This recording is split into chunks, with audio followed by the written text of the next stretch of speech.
Welcome into the official. On this episode, we are transitioning from 2023 to 2024. The last few episodes, we had 3 stars to watch in the 2023 class. And then, you know what? I gave Matt and David a bit of a break for, we'll see, 4 to 6 weeks. Just kind of cleanse their system of the 2023 class. They're going to get going on the 2024 class, get some, initial rankings and all that. So when we hit the ground running, probably in April sometime with that class. We will get you all that good stuff.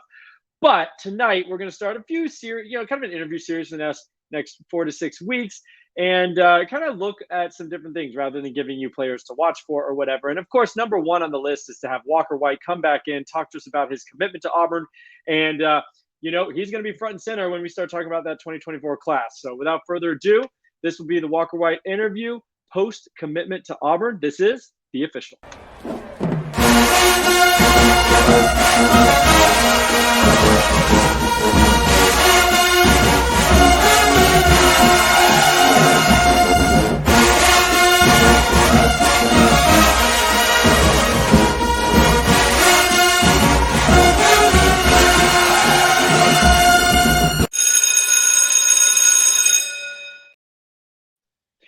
All right, Walker White, welcome back to the show. It's like, your fifth, sixth time on here. We always appreciate you showing up. It's been fun to walk through, your junior season and now talk about your commitment. So without further ado, how does it feel to be committed as an Auburn Tiger right now?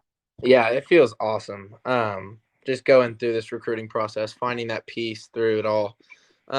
Really mainly just through prayer and asking the Lord just to give me peace wherever that may be. And I just feel very, very at peace and comfortable with my decision. And, I don't know if you've seen anything, but I have just been really active and not slowing down with the recruiting. Obviously, it slowed down for me, but trying to reach out to other guys, trying to get them along with me. That's great to hear. Before we get started, some other questions. Just want to remind everyone out there, if you like what we do here at the official, we just cleaned up giving you a bunch of 3 stars to watch for the 2023 class. Go ahead and check out campus2canton.com, our primary website. We've got tools, we've got lists, we've got coaching changes, things to talk about, scheme changes to talk about, all that stuff, anything you need for the college fantasy football side and NFL fantasy as well. So with memberships starting as low as $2.99, go ahead and check out campus2canton.com. But getting back here with Walker White, so you are an Auburn Tiger now, and I gotta say that one came a little bit out of nowhere. I remember last time you were on, you talked about your top 6 or so at the time. This was probably 2 months ago or so, and you slipped in Auburn there at the end. You were like, if they offer, I think Freeze maybe had just got brought in, and Yes. you're like, if they offer, they'd be in this list. And so at the time, they hadn't even offered. So it seems like it was a bit of a whirlwind. I know you had been to Clemson. That was, that had long been kind of listed for you. Obviously, hometown Arkansas. Ole Miss was another one you had been heavily, I think, recruited by. And then Auburn seemed to almost swoop in and, must have really just taken your breath away. So tell us a little bit about that. How did that happen? And obviously, I know you're saying you're at peace now, and that's awesome. But, how did that sneak in there and then just become the obvious choice? Yeah, so Auburn was a last minute thing, like you said. They one of their offensive analysts texted my quarterback coach because their offensive analyst played for my quarterback coach. And he was at Liberty with Freeze and was like, hey, tell Walker not to do anything because we might get the Auburn job. And so I was like, all right, well, Oh, wow. A lot of back channels there. Yeah, and so that was an only if. And, Freeze got the job, and I was like, okay, well, I've heard a lot of good things about Freeze and his offensive mind.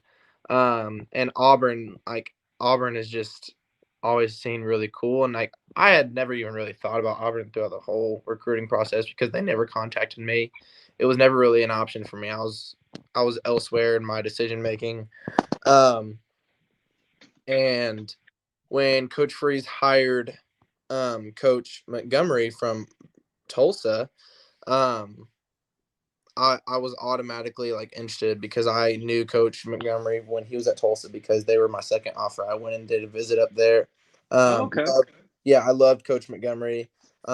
Great guy, great Christian guy, and He was the OC for RG3 at Baylor, and they had a lot of success there. And kind of like the thought of Coach Freeze and Coach Montgomery combining offensive minds to come in and make one offense is kind of like scary. So that was really exciting. But not long after Coach Montgomery got hired, he texted me.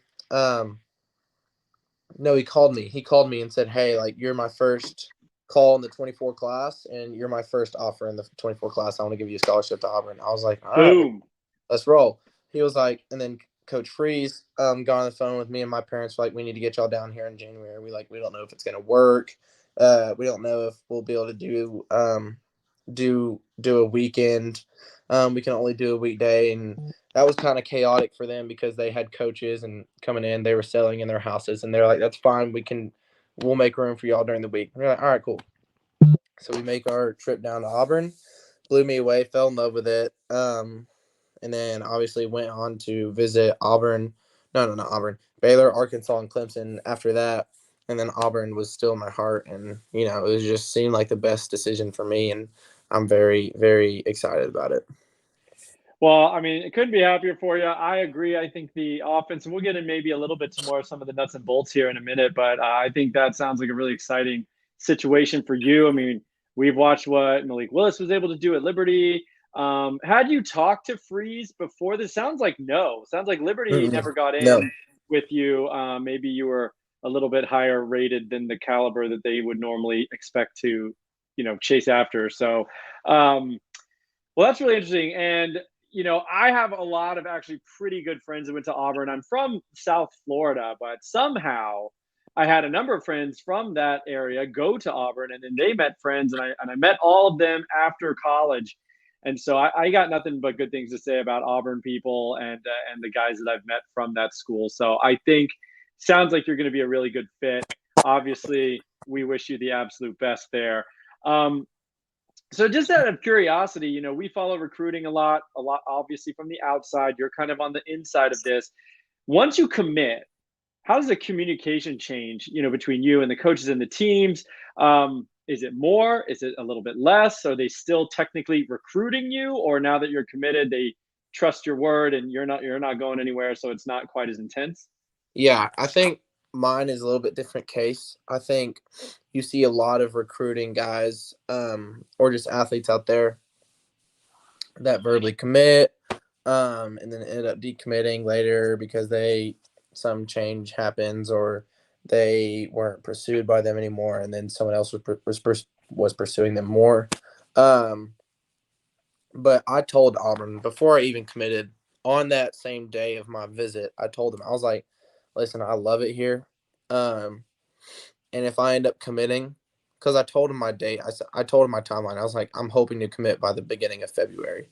They're like, "All right, well that's pretty soon." But I told them, I was like, "If I do end up committing here, y'all won't have to worry about me. Like I will honor my word. I'm gonna get to work for my class. I'm gonna do everything I can to get other dogs around me." So I told them, I was like, "Y'all wouldn't have to worry about me." But the communication aspect, it turns from "Hey, we need to get you here this time." It's more of like, "Hey, like we'll take you anytime because we want you to get to know us as much as possible. We want you to get to learn the offense as much as possible." And it goes from conversations like just checking in with the family, "Hey, how are you doing? What are you doing right now? Like to get better, basically." Um, I've had a call with Coach Montgomery, just kind of talking the offense. Okay, cool. And so it goes from like telling them about them telling me about Auburn and like what they can provide for me to like, okay, like I know now, and now let's get to work building like this class so we can be the best that we can be. Perfect segue, Walker. You're a pro already at this. So let's get into what are your visions for how you're going to help build this class. I mean, I've noticed on Twitter you've already been kind of retweeting some guys. Other guys mentioned going to Auburn. You're like, let's get it.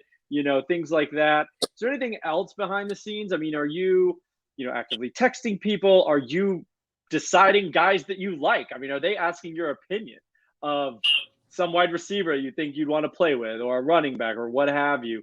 Like, how involved are you in even talking to the Auburn coaches about like players that you want to pursue? I mean, are they asking your opinion, or just saying like these are our list? Get after them on Twitter, whatever. Yeah, so they didn't give me a list. Like whenever I committed, I don't know if you've seen that video of like me like listing these guys. They didn't give me a list. I was like, I asked them. I kind of tricked them because I was going to be going to Auburn, but I called them like 3 to 4 days before. I was like, hey, just tell me like some of the guys that y'all are y'all's top priority, because I just need to know like who you are after. Just because I like to see the guys that other guys that you're recruiting to see if they would fit me or something like that. Well, they just started listing guys. I was like, all right, bet. Um, but now that I'm committed, I'm like, hey, like, give me these contacts, give me the names. I want to know who y'all's favorites are for here because I like this guy, and it's also me like, hey, do you know this guy? Because I do. Yeah. And if we don't have him offered, like, we might need to get on that. And so it's kind of like a teamwork of like working together, um, seeing seeing some guys that may have interest and pursuing them. But I've been doing a lot of calling and texting, kind of just trying to get to know these guys. It's a little bit different coming from especially the quarterback who's already committed to this school. It's different from the quarterback to like the coaches, because the quarterback, he's not gonna he's not going to just like pitch to you. And I'm not saying the Auburn coaches pitch, but I'm just saying like for me, it's just like building the relationship so they can know the guy that will be around them or know the guy that will be leading the offense. Instead of just like a coaching being like, hey, like we can do this for you, all this stuff. It's more of like me building that relationship so they can get to know me and get to know like the guy that they're going to be around, and just stuff like that. Just building those relationships, because that's just really the biggest, most important part of recruiting. Yeah, absolutely. So that's great. I mean, I know that you've already mentioned a few names, and hopefully you'll get them to come to Auburn. You are I was looking back, and the highest rated 24/7 composite. I don't know if you even keep track of these things. I know sometimes the players are like, I don't pay attention to that, but we pay attention to it. And you're technically the highest rated guy since Bo Nix back in the day, 2019. Bo Nix was a 5-star, very highly rated guy. And since then, it's been what, by 2024, talking about 5 years, and you're going to come in as the most, celebrated high school quarterback that Auburn's been able to get. So really exciting for you, and I'm sure for the program, and to get you on board recruiting these other guys is awesome. Let's talk a little bit about this Freeze offense. One thing I really remember is the Chad Kelly season back in Ole Miss in 2015. I mean, he threw for like over 4,000 yards. I'm looking at 31 touchdowns. I mean, he was incredible. Bo Wallace was another guy under Freeze. And then of course you fast forward to Liberty, and you've got Malik Willis, who was a fantastic dual threat guy. I know you're a dual threat guy, and so what are you expecting? I mean, are there things that they've already pitched to you in terms of I envision you like this in the offense, or whatever? What are they going to make that offense look like? Because frankly, it's been lacking in the Plains for the last few years, and so hopefully there's going to be an offensive resurgence. Which, this did start as a bit of a fantasy college football podcast, although we do more of the recruiting now. But like for fantasy purposes and production, sounds like it's going to be a pretty awesome situation. Yeah, it's if you look at the track record of both Coach Montgomery and Coach Freeze, and even the coaches under them, Coach Austin, who coached in the Canadian League, and he was the OC for Ole Miss, high school coach for a number of years, college coach, and he's been around tons of quarterbacks of all different shapes and sizes and talents and gifts. And you look at the experience, and also Coach Stone, who's a senior analyst who has been to Georgia. He's been under Kirby Smart. He's been under Bielema, Arkansas. He was with Dan Enos at Miami, and then he was at Freeze. He's seen lots of football, and you see the amount of experience that is in that offensive coaching staff that will be helping the quarterbacks. because the offense starts with the quarterback. If the quarterback can't do his job, nothing rolls. And it's the same thing with O-line. If the quarterback can't get more in a second in the pocket, then it all connects. And so, but if you look at the track record with all those coaches, every quarterback was successful. And Coach Austin in the Canadian League made a 40-year-old quarter, or like a 30-year-old quarterback, throw for 4,000 yards and be the MVP of the league. When he came in, the coach was like, "Yeah, we don't want him. Hmm. He won't do anything for us." And Coach Austin was like, "Give me 2 weeks to work with him." And then after that 2 weeks, Coach Austin was like, "No, we need him." And the coaches were like, "All right, whatever you say." And he ended up being the MVP of the league. And they just know how to coach. Every coach in that staff that deals with quarterbacks knows how to develop and teach the quarterback position. They know ball, they know defense, and just the play calling and the minds of both Coach Montgomery and Coach Freeze come together. I'm really excited, and I have full confidence in whatever they're going to put together, because I mean they've been around football for a long time, and they've dealt with hundreds of quarterbacks put together, and I'm just really excited to see what they can do, because um especially after my class, like once we get there, that was the year that Coach Freeze, when he was at Ole Miss, it was his second recruiting class that really sparked Ole Miss's program when he was there. And so Mm-hmm. he's kind of told me that he's like, if we can get my class rolling, if we can secure a good class, then we will be fine. We will be contending for very, very good seasons, if not the national championship. So Yeah, I it's just mean, you exciting. know, yeah, it is. And I love you going to Auburn just as a personal fan of you and your success, because in my lifetime, Auburn has they actually do have a pretty wide range of outcomes, I feel like, as a program. I mean, I've seen them win two national titles. I think a Yeah. split and a straight up national title, and I think they lost a third. So I mean, they were in two national title games. They had another split or an undefeated season, I think, where they didn't get invited to the title game. They lost to FSU, and then I think they beat Oregon.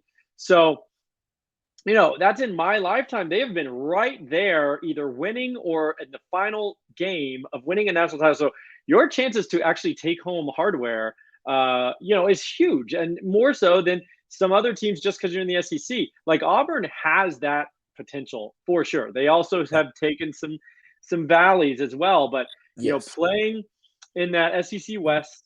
Who knows what it will look like actually in 2024? I don't know exactly how Texas and Oklahoma are going to shake out, Right. but you're going to get Alabama, you're going to get LSU. I mean, big, huge games every single week. You're going to take on my Gators eventually. That's going to be a conflict of interest for me. I probably will root for my Gators, but I will love to see you play well. Yeah. Um, so it's an exciting situation. I mean, you really do have a shot at winning a national title because of the program and because of the, what we've seen from Auburn in the past. So have you talked about, as part of your recruiting or whatever? I mean, looking at the depth chart, no disrespect to anybody on that roster. Looking at the depth chart, there's not really an established quarterback. There was, Ashford played some last year, kind of split time. You've got Finley, who came over from LSU, again, kind of a split time guy. The freshman Jariner from last year. They took a 3-star this year, Hank Brown or something from Tennessee.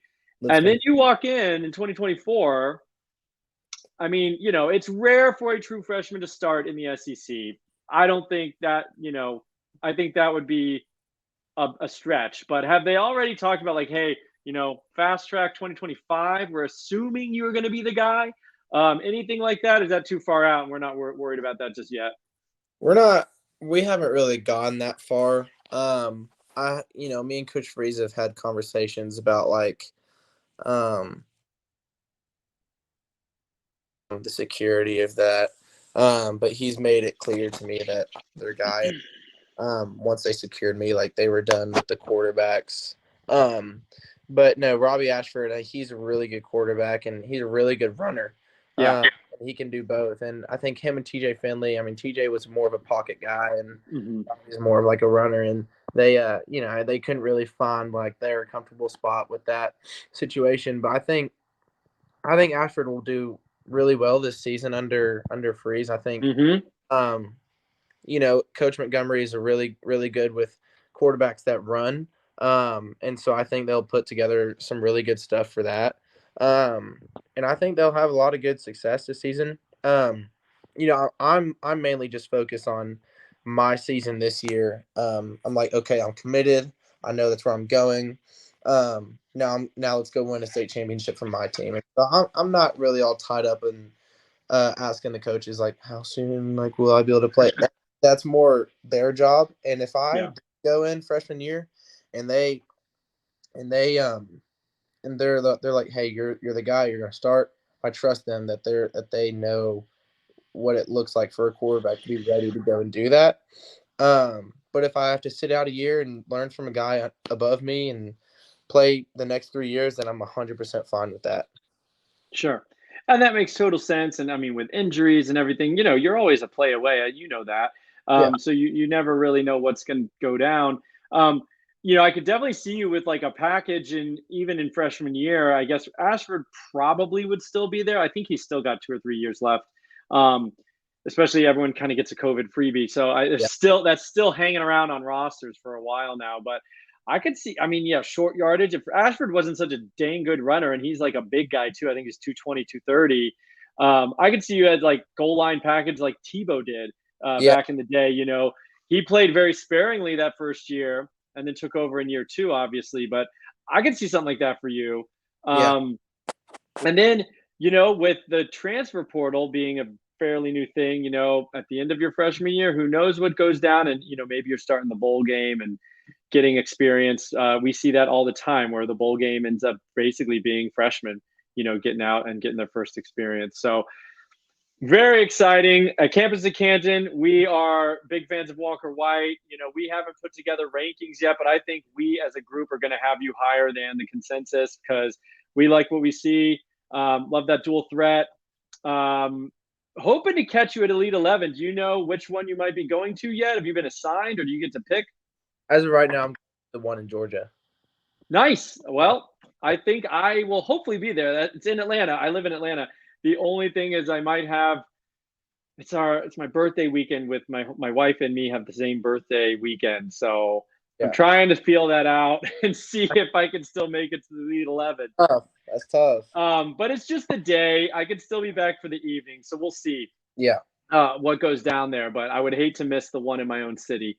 But yeah, well, that'd be awesome if you're there. We'll definitely hang out. And, best of luck to you as you prepare for your senior season at LRCA. yes, sir. And of course, we're going to be following you along. But thanks for coming on, man. It's good to hear from you. Yes, sir. Well, thank you for having me. This was very fun. Thank you for just always welcome me on the show. All right, Walker, have a great night, and we will catch you on the flip side. Yes, sir. All right, this has been The Official, everybody.